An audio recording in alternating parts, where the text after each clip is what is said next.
Welcome to our channel. Today we how to improve sales strategies with Intercom step by step clearly. Begin by assessing your current sales strategies. Identify the areas where you struggle the most. Gather input from your sales team on their challenges. Set clear goals for what you aim to achieve with Intercom. Create buyer personas to understand your target audience better.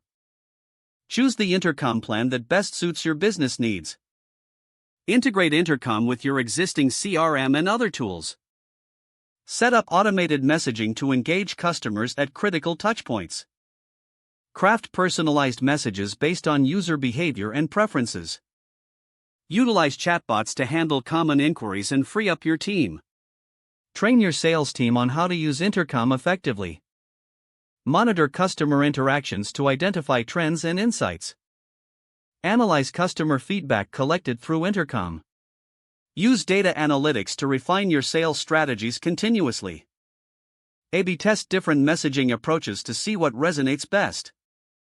Regularly review and adjust your goals based on performance metrics.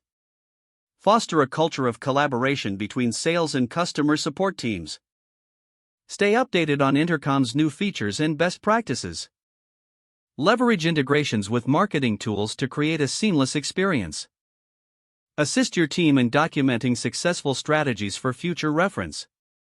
Encourage consistent communication to maintain alignment across teams.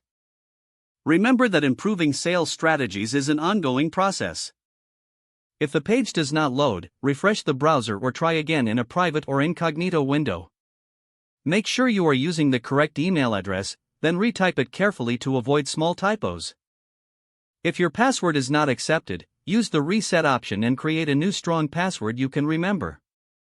Check your spam folder for verification or security emails, then complete any requested confirmation steps. Enable two-factor authentication if available to improve account security and reduce unauthorized access risk. After signing in, review your profile details so your contact information and settings are accurate and current. Don't forget to like this video and subscribe to our channel for more step-by-step tech guides.